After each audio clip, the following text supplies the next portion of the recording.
আসসালামু আলাইকুম, কেমন আছেন সবাই? চলে আসলাম আরেকটি রেসিপি নিয়ে। আজকে তৈরি করে দেখাবো নেহারি। নিয়ে নিয়েছি গরুর পায়া, ভালো করে ধুয়ে পরিষ্কার করে নিয়েছি আমি।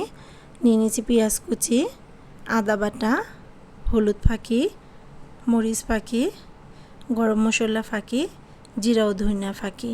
নিয়ে নিয়েছি দারচিনি, এলাচি, লবঙ্গ, তেজপাতা। এখন চলে যাব আমি রান্না করতে। প্রথমে আমি আজকে এটা কষিয়ে রান্না করব।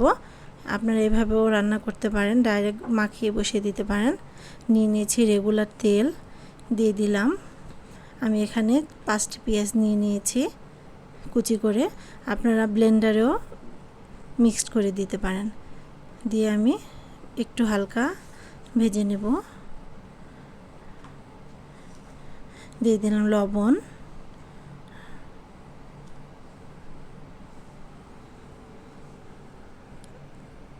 দিয়ে দিব 3 টেবিল চামচ আদা বাটা, দিয়ে একটু কষিয়ে নেব।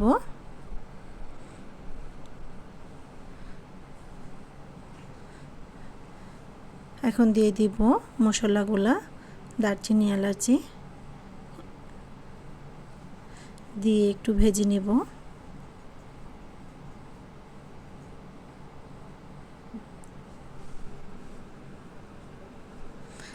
এবং আমি গুঁড়া মশলাগুলো দিয়ে দিলাম, দিয়ে ভালো করে কষিয়ে নিতে হবে। দিয়ে দিব একটু পানি, পানি দিয়েই তো কষানো হয়ে গিয়েছে। এখন আমি পায়াটা দিয়ে দিব, দিয়ে ভালো করে কষিয়ে নেব। আমি এখানে গোশও দিয়েছি।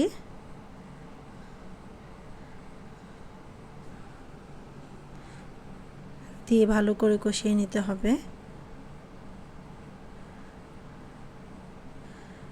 আমার এই ভিডিওটি যদি ভালো লেগে থাকে তাহলে লাইক, শেয়ার, সাবস্ক্রাইব করে দিবেন।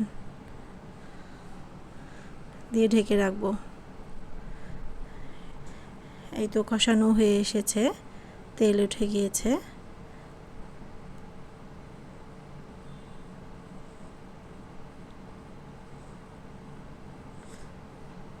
এখন দিয়ে দিব পানি। পানি অবশ্যই গরম করে দিতে হবে। দিয়ে আমি ঢেকে রাখবো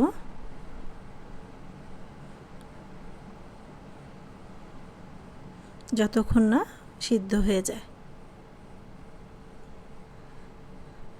সিদ্ধ হয়ে গিয়েছে, এই দেখেন পানিও কমেছে, কত সুন্দর নরম হয়ে গেছে।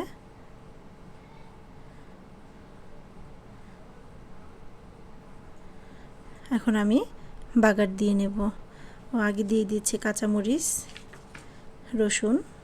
রসুন দিয়ে বাগার দেব, কাঁচামরিচ এবং ধনিয়া পাতা দিয়ে দেব।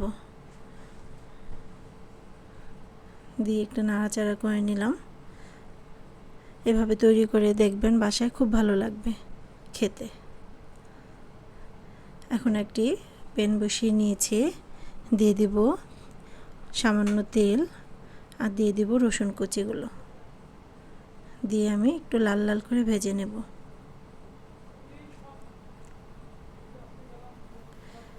এই তো আমার ভাজা হয়ে গিয়েছে। এখন আমি ঢেলে দেব।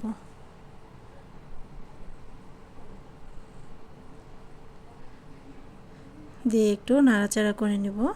দেখেন কত সুন্দর হয়েছে দেখতে। এবার আমি পরিবেশন করে নিলাম। আল্লাহ হাফেজ, সবাই ভালো থাকবেন।